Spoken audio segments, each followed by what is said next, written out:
to the faceless and a voice to the voiceless, that we may recognize Christ in them and hear his story in theirs. Radyo, radyo, radyo, radyo, radyo, radyo, radyo, Katipunan. Radyo,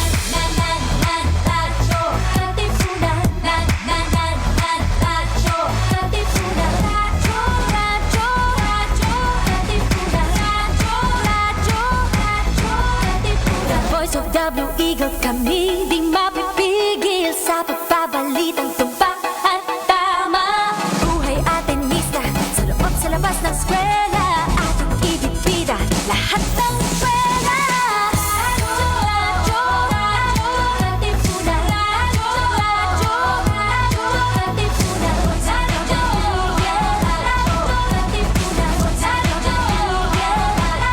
Katipunan. Katipunan. Kawal ni Ignacio, Katipunero sugod, todo sa kayod, punong at tulong. Lipad W Eagle, galing hiting at gigil, blue and white, one big fight.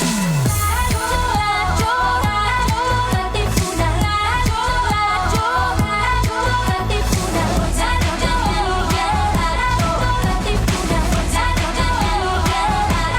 Katipunan. Radyo, Katipunan. Radyo, Katipunan. Coming up next, Nagtatanong Lang on Radyo Katipunan 87.9 FM. Radyo, radyo, radyo, radyo, radyo, radyo, radyo, Katipunan. Radyo,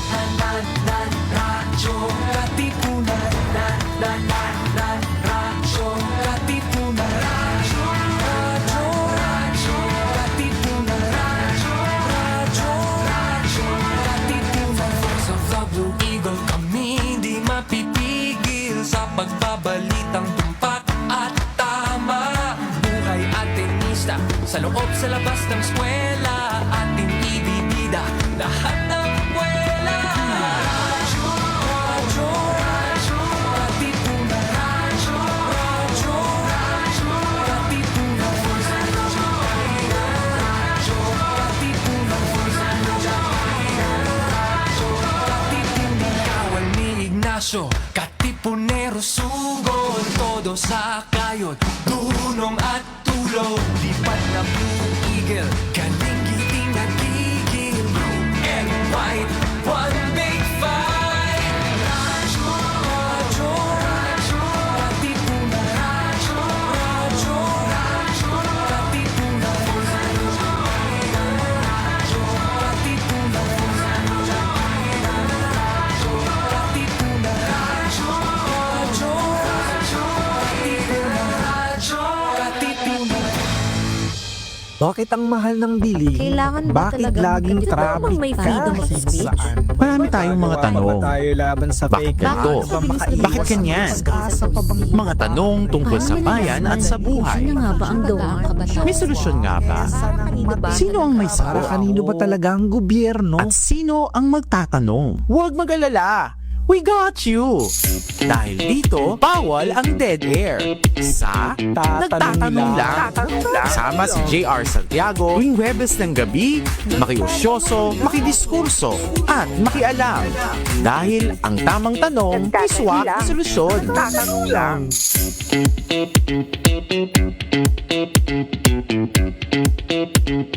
Okay, so magandang gabi mga kapwa nagtatanong. Ako po si JR Santiago at ito ang Nagtatanong Lang, kung saan naniniwala kami na kapag may tamang tanong, may swak na solusyon. So welcome to our season ender episode, no? Or season 3.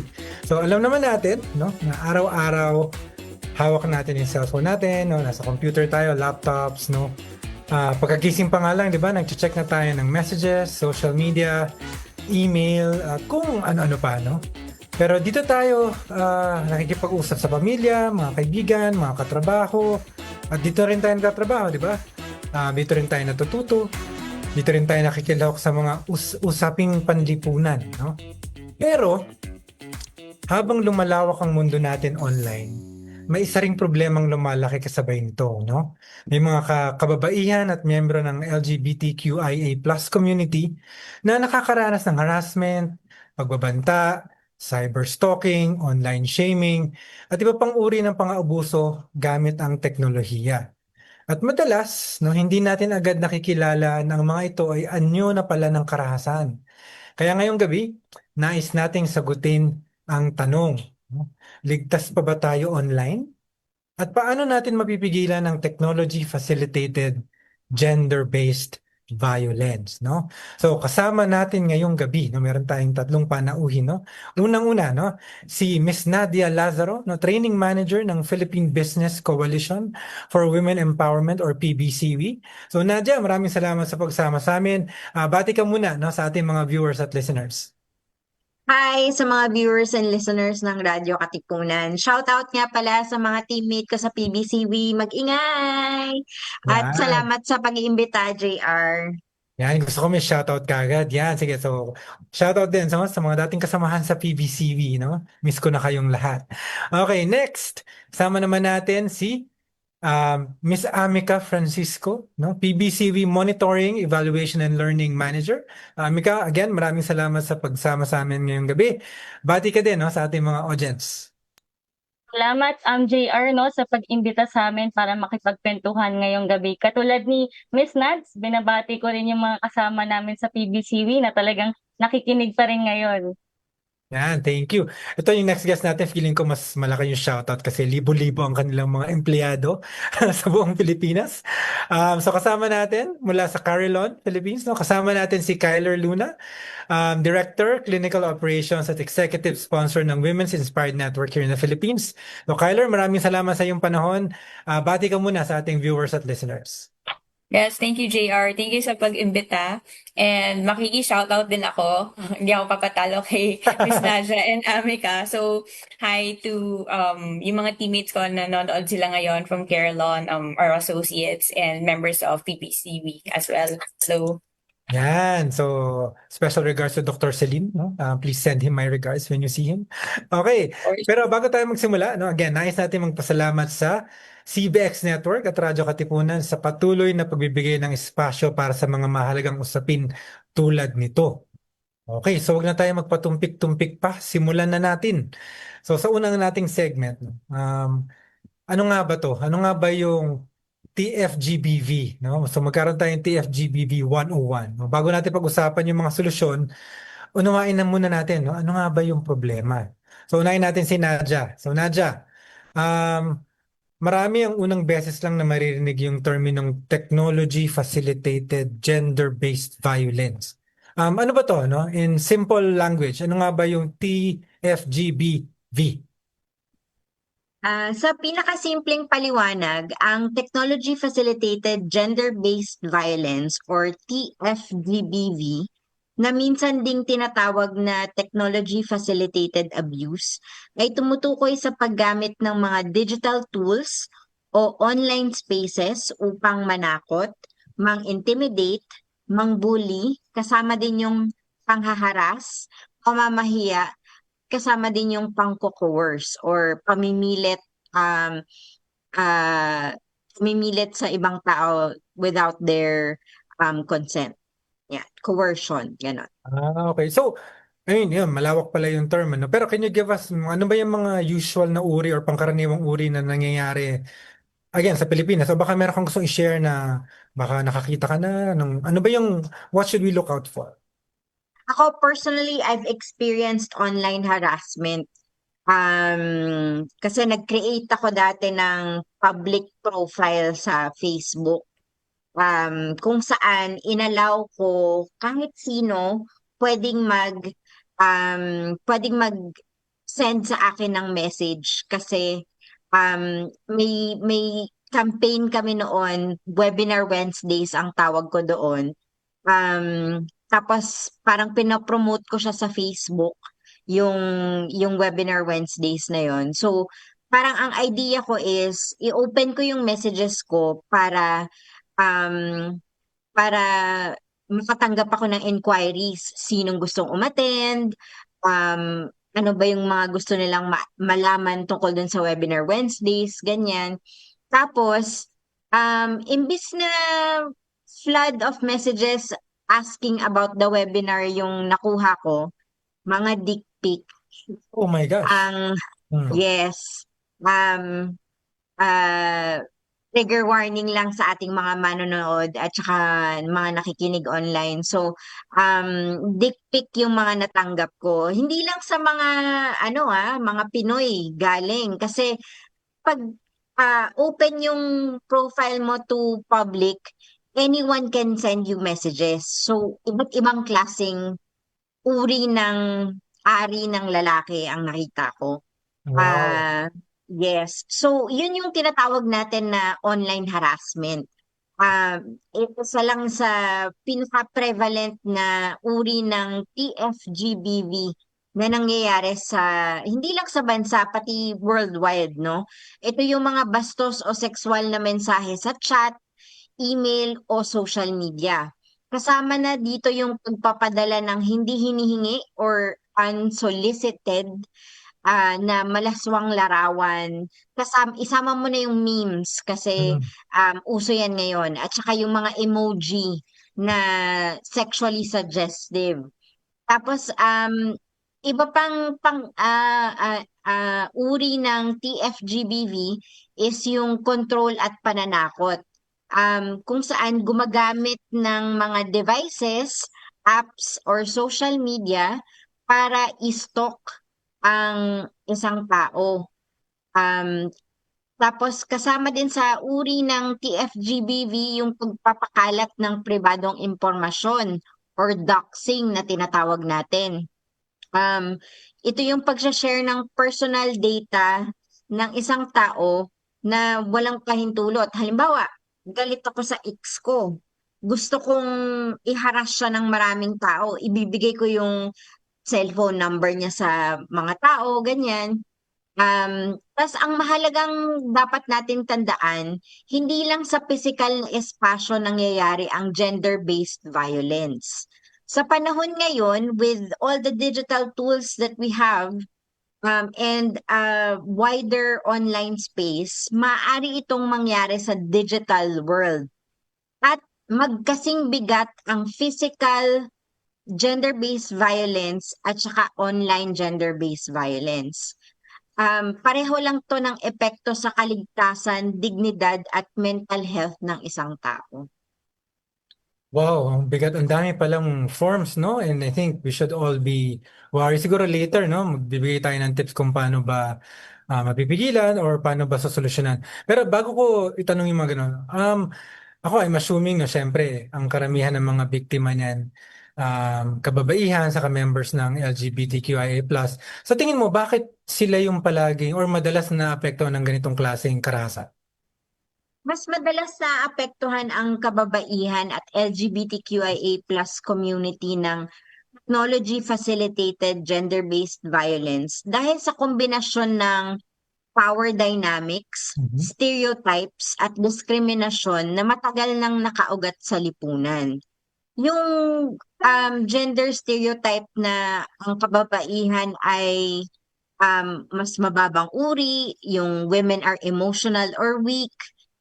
Dahil sa stereotype na to, online abusers feel justified na i-gaslight, i-invalidate, or i-mock ang mga babae online kapag nagrereklamo sila sa harassment. Sasabihan sila na ang arte mo, ang OA mo, masyado kang feeling na nag-aano ng victim blaming na nagsa-silence sa kanila kapag nagre-report sila ng online abuse. Tapos, meron ding parang gender stereotype na women should be modest and submissive. Na kapag outspoken ang babae online, madalas silang target ng trolling, slut-shaming, or sexist memes. The stereotype makes harassment look like punishment for not being mahinhin or yung Maria Clara type. And then, may stereotype din na women are valued mainly for beauty or youth. Nagiging target sila ng objectification. Nandyan yung unsolicited comments, ilalagay yung photos nila sa AI para i-manipulate yung pictures, and non-consensual sharing of images. TFGBV thrives kasi society normalizes na ang katawan ng babae ay um, prone to public scrutiny, objectified siya. Tapos meron ding stereotype na women are naturally caregivers, na laging available, kaya ginagamit ng abusers ang guilt o emotional manipulation online. Halimbawa, kung totoong mabait ka, dapat sagutin mo ko or gawin mo to para sa akin kasi sabi mo, 'di ba, mabait ka. Tapos, malawak din ang misogyny online. Tulad ng mga uh, social media influencer ni Andrew Tate na nagpapakalat ng mga harmful messages about stereotypes of women. Yung babae ka lang, wala kang alam,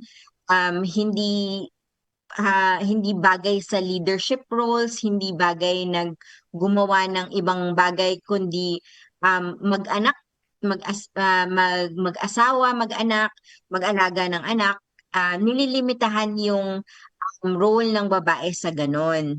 Tapos, nandyan din yung homophobia at transphobia para naman sa LGBTQIA+ community. Madalas silang ginagamitan ng hate speech, bed naming. Makikita natin ito madalas sa post na tungkol sa mga trans women na laging ginagamitan ng pronoun na he kahit na nag-identify na as a woman ang isang trans woman. Meron din na mga personalities na pinipilit na i-out or pinagkakalat na they are a certain gender kahit na hindi pa naman nila kahit hindi nila ito kino-confirm.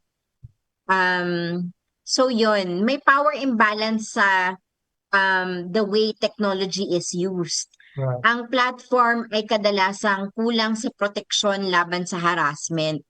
At dahil dito, mas madaling ma-amplify ang pang-aabuso laban sa marginalized groups kaysa sa dominant groups. Tapos kailangan din nating pag-usapan yung intersectionality. Kapag pinagsama ang gender, sexual orientation at iba pang identity tulad ng edad, kapansanan, socio-economic status, mas tumitindi ang panganib ng technology-facilitated gender-based violence or TFGBV. Wow. Maraming salamat sa paliwan, no? Very comprehensive. Saka, yun nga, sa pag-intindi sa amin na hindi lang siya about gender, but it's really a power dynamic, no? And kailangan natin busisiin yan. Sige, maraming salamat, Nadia, and then also for sharing your experience, no? I'm very sorry that happened to you, pero I think kailangan ding malaman, no? Salamat sa pag-share. Punta naman tayo kay Amika muna, no? Amika, syempre, no, ikaw yung nagmo-monitor, no, ng ating mga members ng PBCV. Can you give us some thoughts? Gaano ba kalawak yung problema na to, yung technology-based violence? Sige, no, JR. Siguro simulan ko yung pagiging live din natin ngayon para sa episode na to kasi nakikita natin sa karamihan sa interactions natin ay nagiging digital na rin. Yung pagiging live natin ngayon, at dahil hindi na rin matatanggal sa pang-araw-araw nating buhay yung digital tools kahit yung mga workplaces natin nagiging digital na rin. And ito yung mga kumpanya na gumagamit ng digital technology para sa efficiency at innovation rin. Naka-computer tayo, naka-laptop tayo, nag-online tayo para mag-meeting, para mag-email, mag-submit ng ating mga deliverables, di ba? At pati yung simpleng pakikipag-usap natin no, sa ating mga teammates, ating mga managers, supervisors, digital din yung mga communication platforms, email, work chat, ganun siya kalawak. Araw-araw ay apektado tayo ng digital technology natin, no? Dahil dito, pati yung harm nag-e-evolve din and maaaring tumaas yung exposure ng mga tao sa risk na kaakibat nitong bagong uri ng mga karahasan o harm. Lalo na, di ba, marami ngayon nakaka-access o kahit sino merong at least may digital platform, may account, may Facebook, may email, may kahit iba't ibang social media. Kasama na rito yung emerging concept katulad ng AI o artificial intelligence, pati na rin yung digital technology. Pero siguro bago yung usapin natin sa pag-transition sa digital economy, 'di ba? Katulad nung sinabi kanina ni Nadia, dapat tandaan din natin na yung mga drivers nung gantong uri ng karahasan, itong technology-facilitated gender-based violence, yung ugat niya talaga ay nandun na sa konsepto ng mga unang konsepto pa ng gender-based inequalities o hindi pagkapatay-pantay base sa gender. Kasama yung norms, yung mga binanggit ni Nadia kanina na yung mga babae, emotional or weak, biases, harassment, abuse, and violence. Sa digital platform, maaaring ma-reinforce ito. So, natatransform niya yung, dahil digital nga yung space. And nanganganak pa siya ng iba't ibang forma ng karahasan. Mamaya, matatalakay din natin, no? Ibig sabihin, yung TFGBV, natitreten nito yung safety and dignity ng mga tao anytime. Kasi it directly harms the people, yung mga kababaihan, mga batang babae, at yung mga parte ng LGBTQ community in particular, kahit anong oras dahil nga accessible ito. So, sa case ng PBCW, naniniwala kami na itong TFGBV, pag lumaganap pa siya, maaaring maantala yung kabuuang partisipasyon ng mga kababaihan at mga batang babae din nangangarap no, na mag-participate dahil sa mga negatibong epekto ng TFGBV. So, yung ating digital tools and innovations, kahit nakakatulong sila, dapat na naaalala din natin na nare-reinforce dito yung mga gender biases na meron na tayo at pwede ring mapalakas yung online abuse in general. And in summary, it can create an unsafe digital space if hindi natin matututukan din yung magsasagawa ng isang inclusive na digital space, kung paano natin siya i-design, paano siya natin i-implement, lalo na sa workplace, 'di ba? So, kaya napakahalaga na matutunan as early as now, habang ngayon pa lang, kasi ang bilis ng pacing ng digital technology, hindi yan mawawala anytime soon. Parte na nga siya ng araw-araw nating ginagawa. At sa aming advokasya sa PBCW, no, sa pag-promote ng workplace gender equality at yung pagpaunlad rin ng empowerment ng kababaihan. Yan, wow, thank you, no? Thank you for explaining na talagang pwedeng maging or lumawak pa yung problema. As you said, no, technology can be, can provide benefits, pero it can also be an opportunity, parang avenue for harm, no? And lalo na ngayon, may AI na, no? So, meron pa din possibility.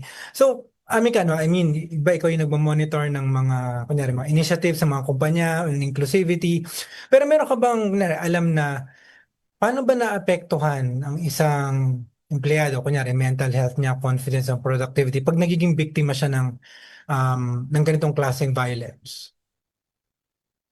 Sige, unang-una sa lahat, may negatibong epekto ito sa mga empleyado. Sinabi na rin kanina ni Nads na hindi lang hindi lang nangyayari yung violence sa physical spaces, pero kahit sa digital world, prevalent na din ito, no? So, yung epekto niya, kahit online siya nangyari, digital siya nangyari, kasing bigat lang yung negatibong epekto or maybe mas mabigat pa, di ba? So, anong klaseng negatibong epekto ba ito? Meron tayong tinatawag na trigger warning na din, no?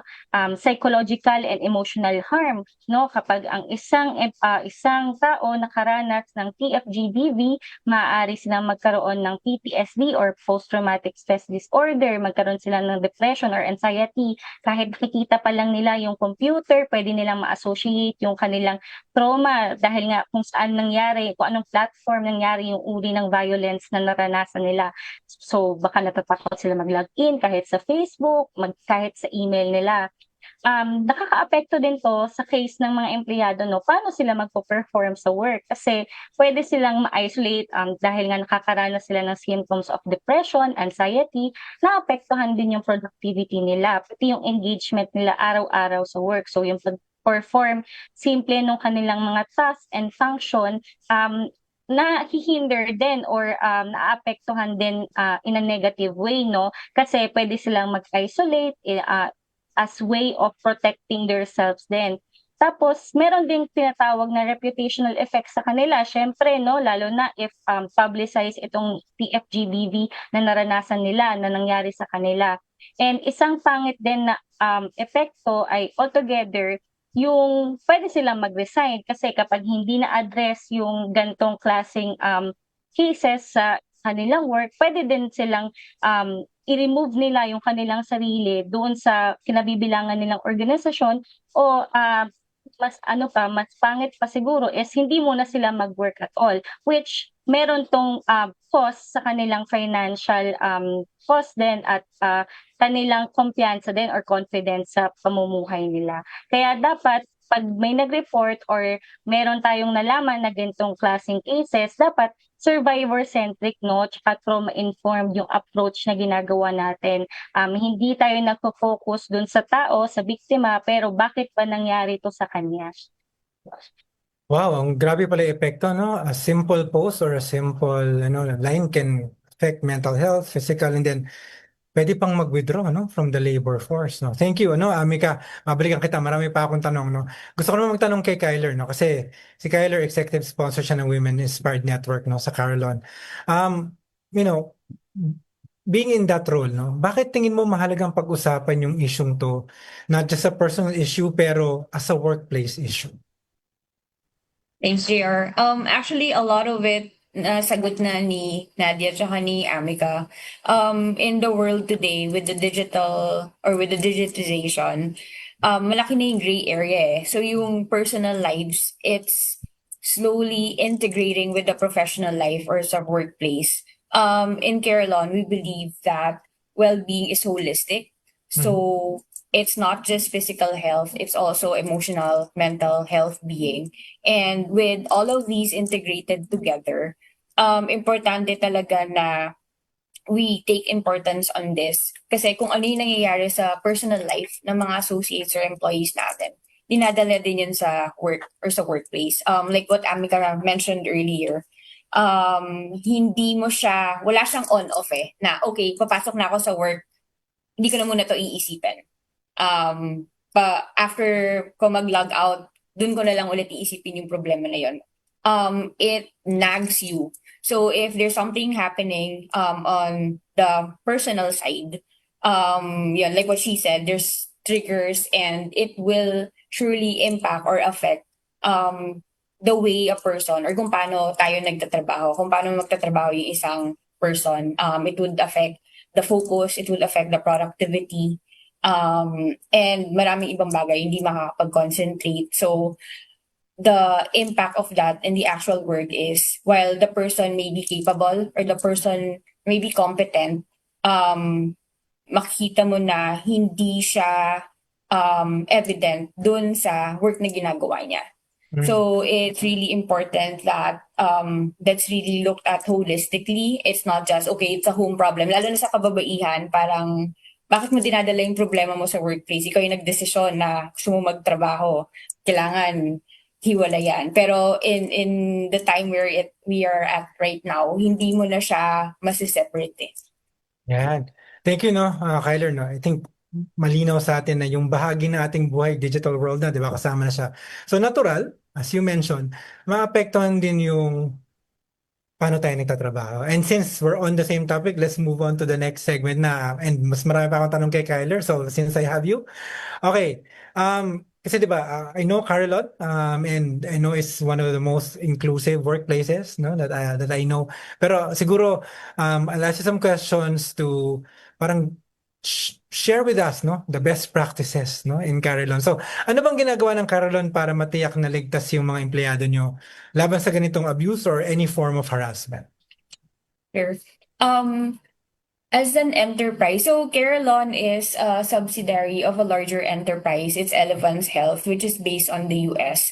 A lot of the policies and rules we've adopted, but we are also independently doing our own bit. Our HR also has our own set of policies here in the Philippines specific. So there are specific areas that we do in terms of protecting the workplace. One, yung sa code of behavior namin, we have a distinct policy for anti-harassment and zero tolerance. So meaning we have that black and white, and if may nangyaring mga gantong types of incidents, there's a process behind that for the investigation to happen and for the policy to be carried on. Second, we also have our employee assistance program. We also have our ethics department. So these are venues kung saan pwede tumawag or pwede mag-inform or notify yung mga employees anonymously if something is happening, and an investigation will be triggered by that. Third, we also have our support group. So we have Women's Inspired Network. We also have Pride for LGBT Q plus associates. And then we also have our ADI BRG. This is more for the disabled population. So all of these are like support systems or groups that help out if there are like morally or socially requiring for such incidents. Na there are times that, for example, some associates are not yet ready to file a formal complaint. These venues are there for at least the informal social support mechanism is still there in the workplace. And then lastly, this is, I think this year lang when it started, and thanks to PBCV, we've learned about TFGBV, that it's something that we need to look at and something that we need to formalize. So when Carolon started, our code of behavior, I'd say, is very robust, but it's only focused more on the physical safety or physical space. Hindi talaga naka-enumerate or naka-specify, walang provisions in terms of digital. Medyo vague siya. So we're working closely with our HR team in terms of how we can enhance and ensure that that piece is also stipulated. Para pag may mga gantong incidents, hindi siya gray area. And we know and we have policies in place to at least address those. Wow, no, ang ganda. I mean, I was about to ask you yung next question, ano bang itsura ng isang organization na tunay na may malasakit sa kaligtasan? Pero you have explained it. Na this is actually what you do in Carolyn, and I commend you for creating a safe space. No, pero my next question siguro, and I will go, based on the values that you live by, no? Paano ba nakakatulong yung diversity, equity, and inclusion in your initiatives, no? So in creating a safer workplace, specifically in what you do in Carolyn? Okay.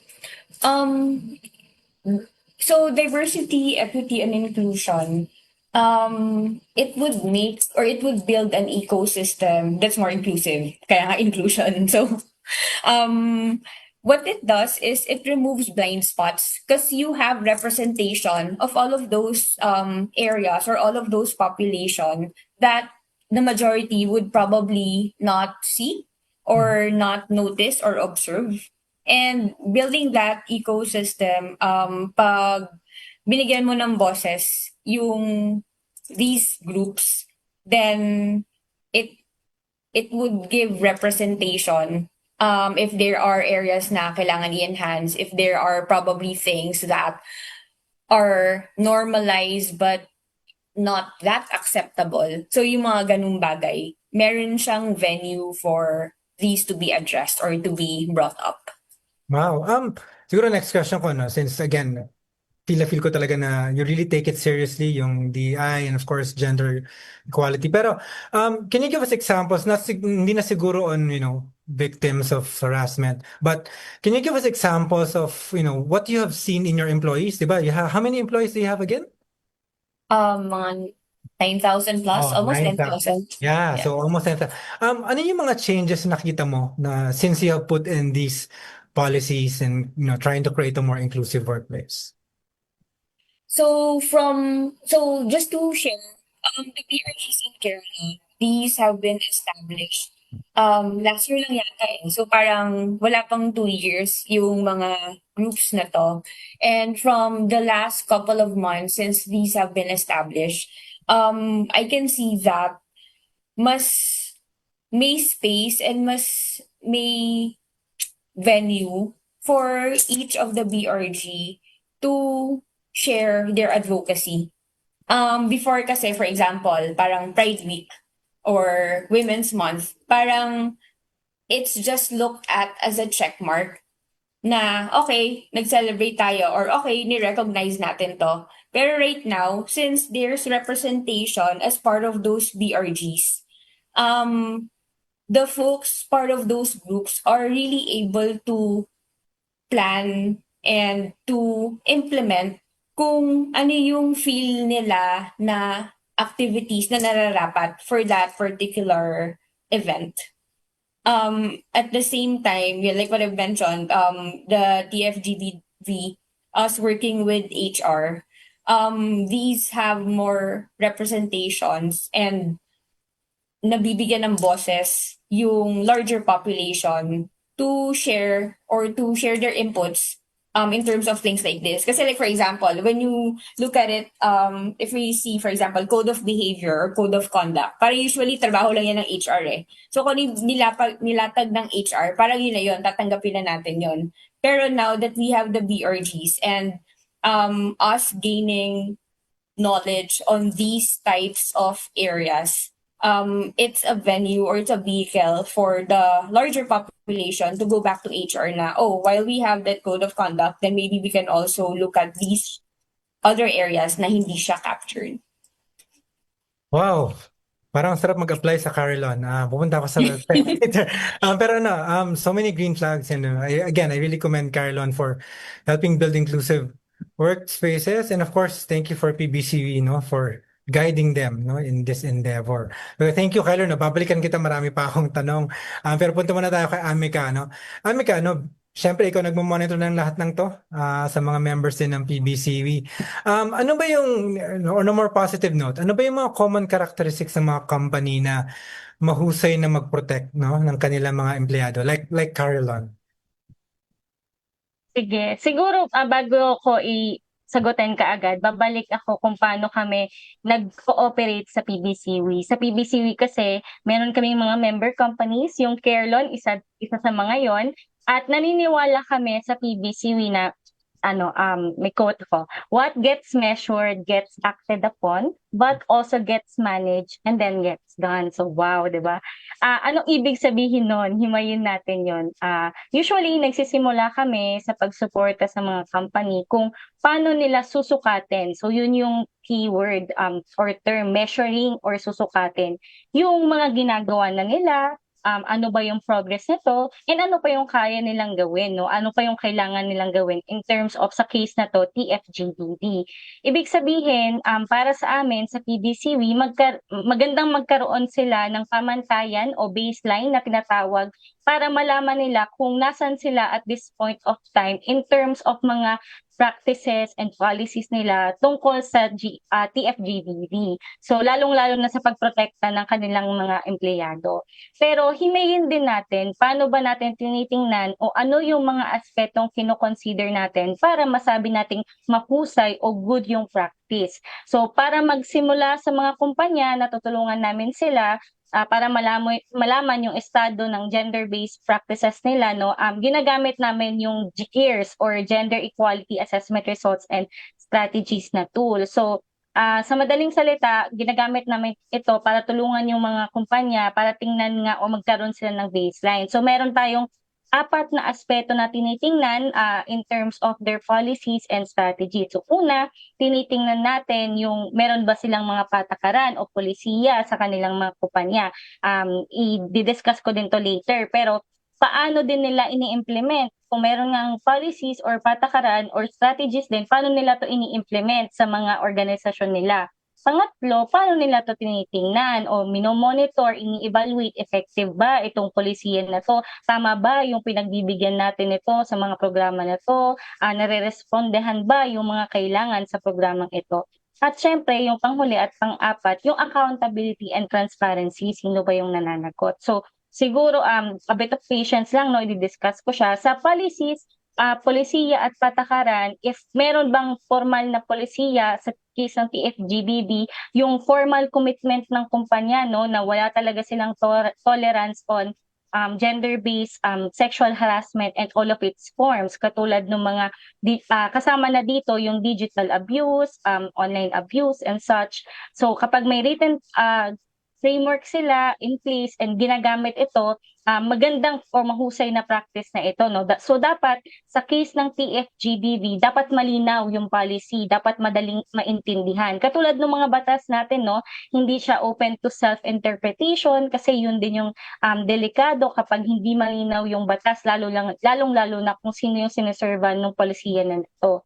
Dapat consistent din yung pag-apply ng batas, walang exemption dito sa rule, lalo na kung anti-sexual harassment, kasama na yung TFGBV, di ba? Dapat covered and accountable yung leadership, yung management, and yung mga rank and file employees, no? Lahat accountable. So dito rin papasok yung mga legal obligations ng mga kumpanya, hindi ko na iisa-isahin, pero babanggit lang ako ng ilan. Siguro yung Safe Spaces Act, mandated yung mga kumpanya na dapat meron silang gantong polisiya, dapat meron din silang Committee on Decorum and Investigation, no? Yung mag-iimbestiga ng mga nire-report, independent body dapat to sa mga cases na nire-report tungkol sa TFGBV. And dapat, pinakamahalaga sa lahat, dapat aware yung mga empleyado na mayroong mga ganitong klaseng polisiya, dapat na-discuss or napag-uusapan ito. So, pupunta ko dun sa pangalawa, tungkol sa pagsasagawa ng mga programs, practices, at policies, paano ba ini-implemento ng isang kumpanya? So, magandang reflection na tanong ay napapractice ba talaga itong polisiya na to? Yung mga programas napapractice ba? Ano yung konkreto o tangible action ng mga kumpanya sa mga patakaran nila on TFGBV, di ba? So usually yung tinitingnan, dapat meron programa, merong resources para tumakbo yung programa. By resources, sige, sabihin natin budget, pero yung mga tao din, di ba? Katulad nung nabanggit kanina ni Tyler ng mga business resource group, isa din yung resource para ma-ensure na nai-implement yung mga gantong klaseng polisiya ng TFGBV, di ba? Para masagawa yung mga protection measures natin. So dapat hindi lang aware yung mga empleyado, dapat continuous siya, no? Pagpasok pa lang ng empleyado, pagka-recruit mo pa lang sa empleyado, sa onboarding, malinaw na dapat sa empleyado na ito yung stand ng kumpanya, zero tolerance kami on on sexual harassment, gender-based harassment, discrimination, bullying, kasama na yung online forms or digital forms para ma-prevent to. So dapat malinaw yung pagka-communicate nito, ano yung available na help sa mga empleyado in case maka-experience sila ng ganitong klaseng form of violence, di ba? And even kung paano sila tutulungan, kahit yung simpleng psychological first aid support, yung may mapupuntahan sila, no, kapag kailangan nila ng tulong or kailangan lang nilang maisalabas yung mga nararamdaman nila, dapat available yon, dapat confidential and safe yung environment na yon. Yung mga ibang kumpanya, they go above and beyond, even yung pag-post ng mga do's and don'ts on TFGBV para ma-reinforce yung commitment nila. So in short, pinapaalam ng kumpanya sa mga empleyado at even yung mga bumibisita, even yung mga consumers nila na ito yung stand namin against gender-based harassment, no? Pangatlo, monitoring and evaluation, kasi yun yung aking role, no? Itong paborito ko. Kung sinasagawa ninyo yung mga polisiya at programa na ito, paano nyo to tinitingnan? Paano nyo to nire-review? Kung effective ba ito, no? Saan tayo nagkukulang? Ano yung dapat nating dagdagan? Ang pag-igihan, di ba? So, dapat kumukolekta ka ng datos, ini-interview mo yung mga naaapektuhan ng mga empleyado na to. At dapat yung mga results or mga datos na nakolekta nyo dito, ginagamit nyo para sa decision making, para mapag-igipa yung mga pag-implement ng programa at polisiya. Tapos, pang-apat at panghuli, yung accountability at transparency. So, ang tanong ay, sino ba yung responsible sa pag-implement ng policies na to, di ba? Sino yung gagawin nating accountable and responsible at paano natin gagawin responsible mismo at accountable mismo yung organisasyon kapag may nangyaring gantong cases. Kasi yun yung maximum reinforcement ng kanilang commitment, di ba? Merong sasagot sakaling mangyari ito. So, syempre, leaders should always set the tone, 'di ba? Sila yung biggest example dapat nung pagiging advocate advocate against gender-based harassment, and then advocate then and protectors against offenders and harassers na rin. So summarize ko ulit, sa good practice in general, basta meron kayo ng mga aspetong sinabi ko in terms of polisiya, patakaran, strategies, paano ini-implement, paano nire-review, and then sino yung hinuhold accountable ng isang organisasyon. Oh, mahaba pala yung checklist, no? Amika. And I think, companies would be well served, no, if they work with organizations like PBCB, no, para magkaroon sila ng mga inclusive policies, and then hindi lang policies kundi kung paano implement at kung sino mag-implement. So thank you for that, no. Balik tayo kay Nadia, no. Nadia, meron akong burning question na gusto kong itanong sa'yo, no. Siyempre, being na training manager of PBCB, ano ba yung mga madalas na misconceptions ng mga empleyado at managers, no? Mention ni Amika, important yung mga leaders, tungkol sa technology-facilitated gender-based violence? Ang madalas na misconceptions tungkol sa gender-based violence ay yung kung biro lang, hindi siya harassment. Yung intent versus impact. Just because yung intention mo dun sa mga sinabi mo, pinadala mo, or mga ginagawa mo ay joke or hindi mo intention na i-harass yung receiving party, it doesn't mean na ganun yung impact niya dun sa receiving party. So, napaka-importante na magkaroon ng training sa mga empleyado ng boundaries, consent, privacy, and respect in the workplace. Kasi, yun nga, medyo nagbo-blur yung lines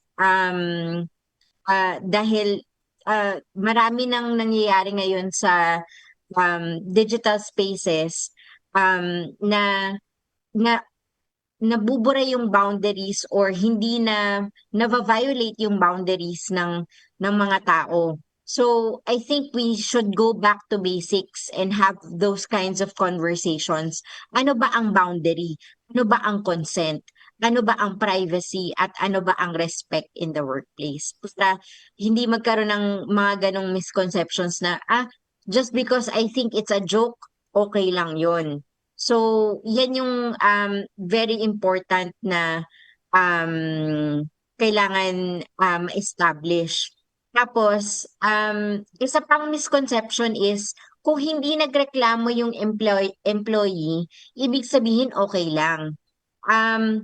Maraming biktima ang hindi nagka-come forward or natatakot magsalita dahil sa stigma.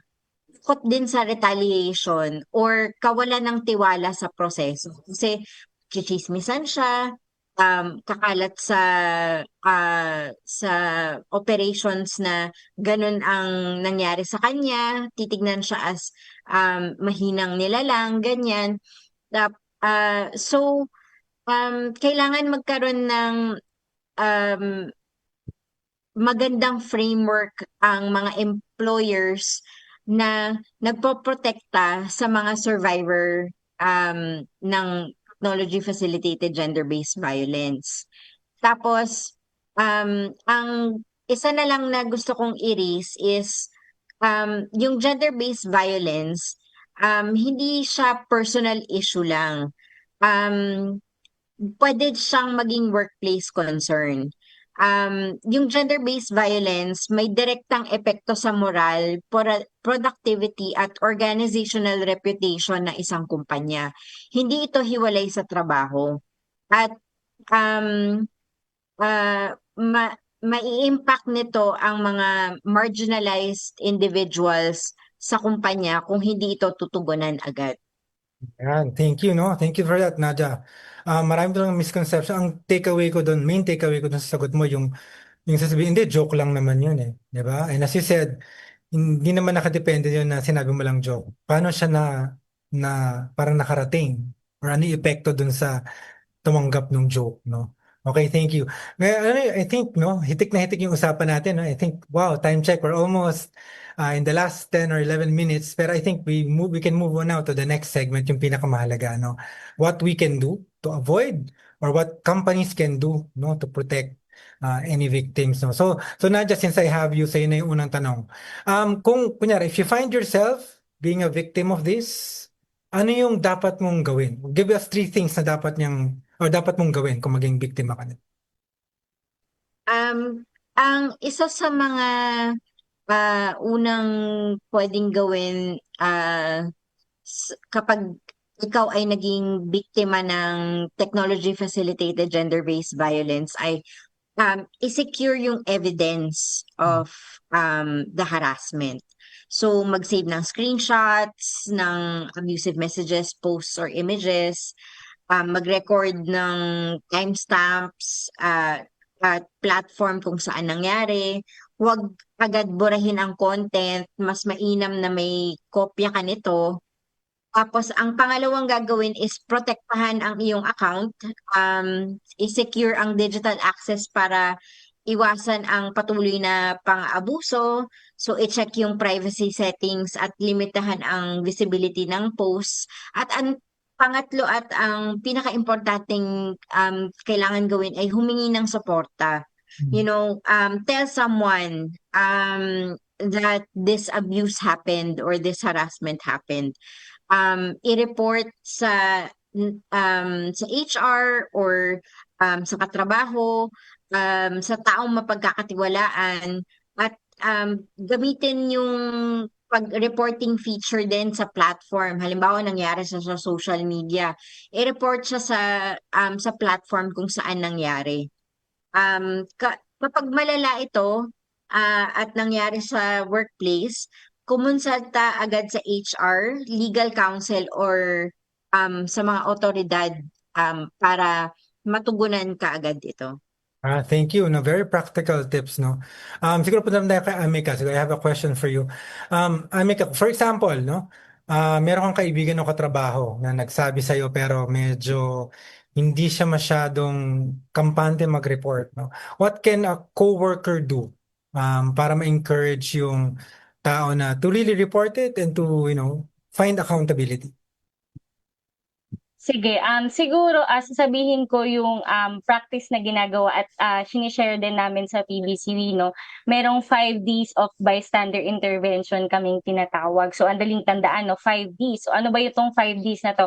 Una, delay. So, siguro kamustahin muna natin yung ating kaibigan o katrabaho, no? Kung anong nangyari sa kanya. I-ensure natin, di ba kanina nga sabi ko kanina, survivor-centric and trauma-informed dapat yung approach natin. So, kamustahin natin siya. Yun yung priority natin, kamusta ba siya, di ba? Sabihin natin na andito tayo, handa muna tayong makinig sa kwento nila, sa kaunang naranasan nila, di ba? Ipaalala natin sa kanya na andito tayo, hindi siya nag-iisa. Yung pangalawang di naman is distract, di ba? So magtanong tayo ng mga neutral na bagay para mabago yung usapan, ma-distract natin siya sa nararamdaman niya somehow, di ba? Magpadala tayo ng mensahe o mag-imbita sa ibang mga gawain, di ba? Para kumalma din muna siya sa mga kanyang nararamdaman. Layunin din natin na i-ease up yung ating yung kanyang environment o bawasan yung tension para hindi direktang kinokontra yung nang-aabuso, di ba? Pangatlo, tulungan natin sila, sabi nga ni Nads kanina, di ba? I-document, no? Tulungan natin sila i-document, i-screenshot yung mga mensahe o post, lalo na kung sa workplace setting to nangyari, di ba? Tulungan mo siya itala yung petsa, yung oras o platform kung saan nangyari itong klase ng abuso na to, di ba? As part of being a friend and being a concerned coworker, i-save mo na rin yung copy pero for your safekeeping, di ba? At in confidence dapat confidential ito. Tapos in terms of the fourth D, i-delegate, di ba?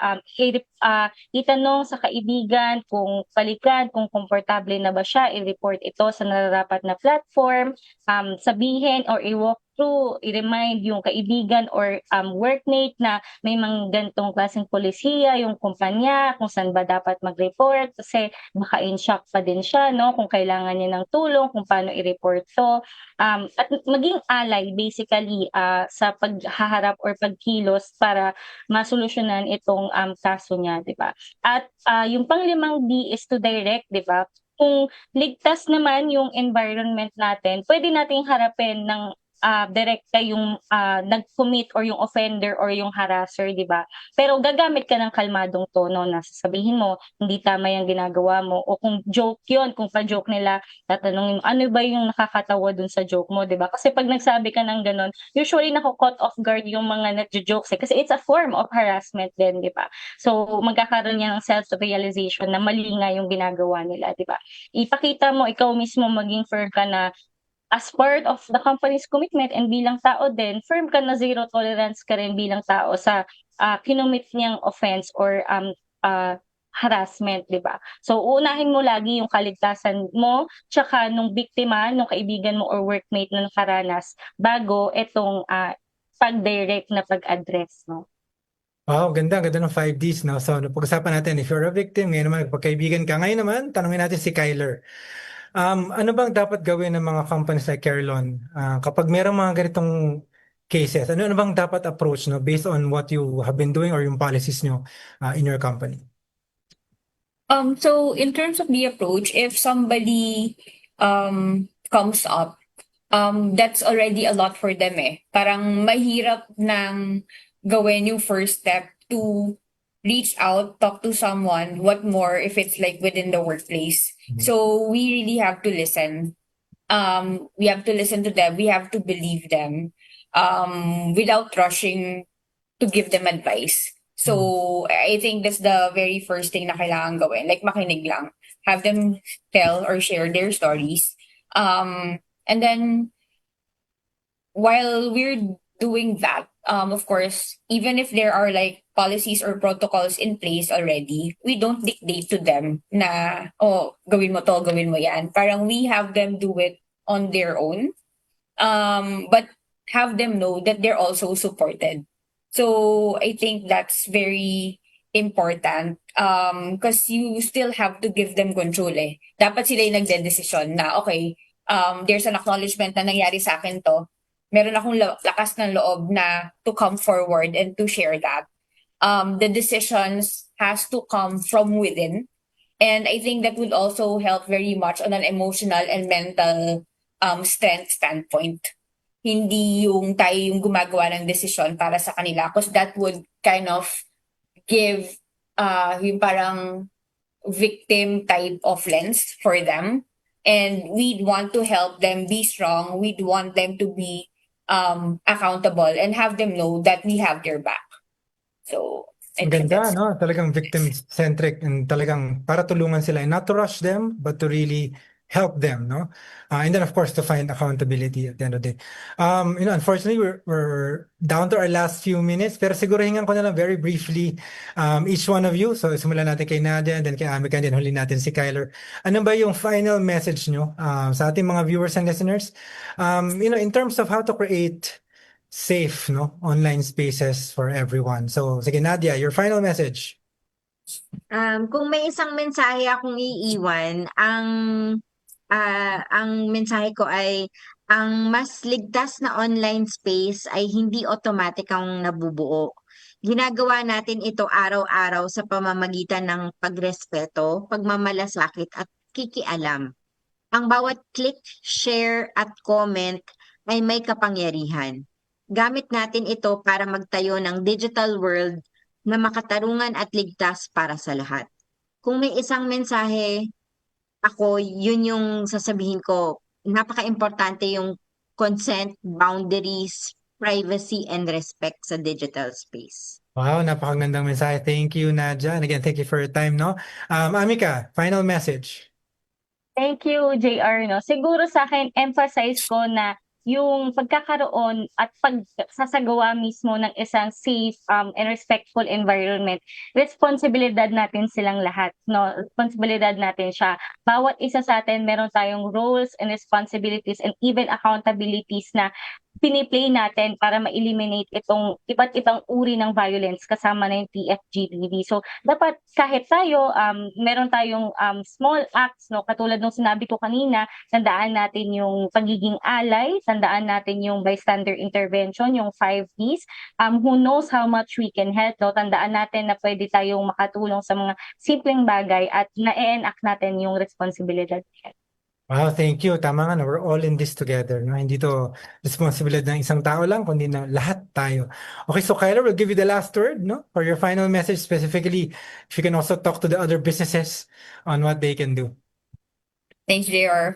So for me, a safe online space is not made by technology, it's made by people.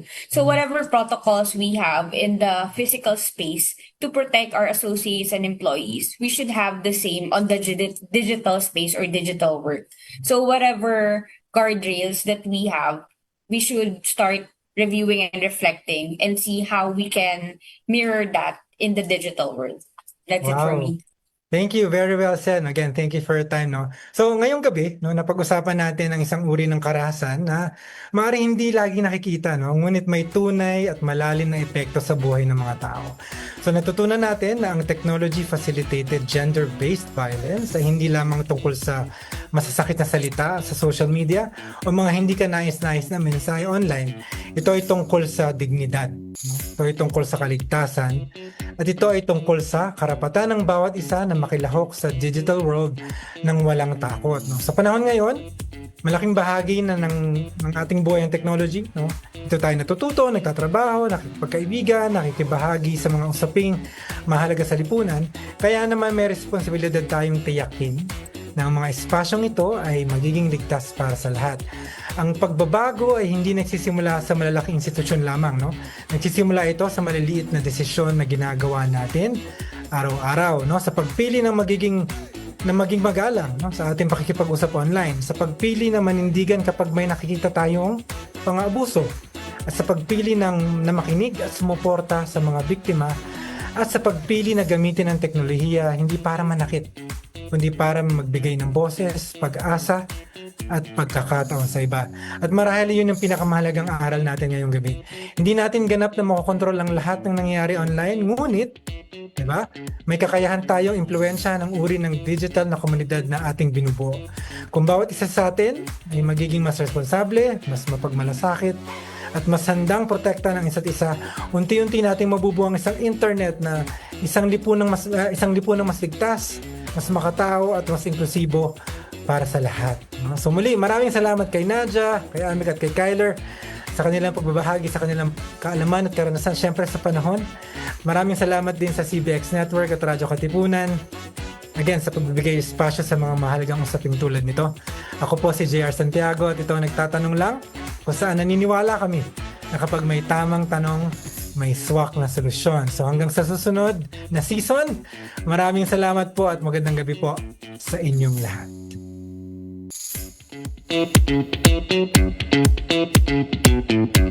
Bakit ang mahal ng bili? Kailangan ba Bakit talagang laging ganito? traffic May ka? freedom of speech? Saan? Marami tayong mga tanong. Tayo laban sa Bakit fake ganito? news? Ba makaiwas Bakit ganyan? sa pag-asa pa bang Mga tanong tungkol sa bayan at sa buhay. Ano nga ba ang gawang kabataan? May solusyon nga ba? Sino ang may Para sagot? kanino ba talaga ang gobyerno? At sino ang magtatanong? Huwag mag-alala! We got you! Dahil dito, bawal ang dead air. Sa Nagtatanong Lang.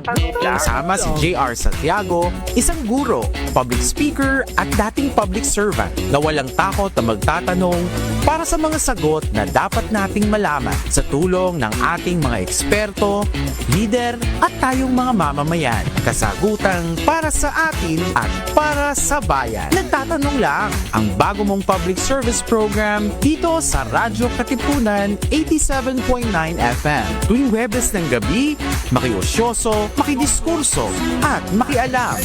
Dahil ang tamang tanong may swak na solusyon. Nagtatanong Lang. Radyo Katipunan.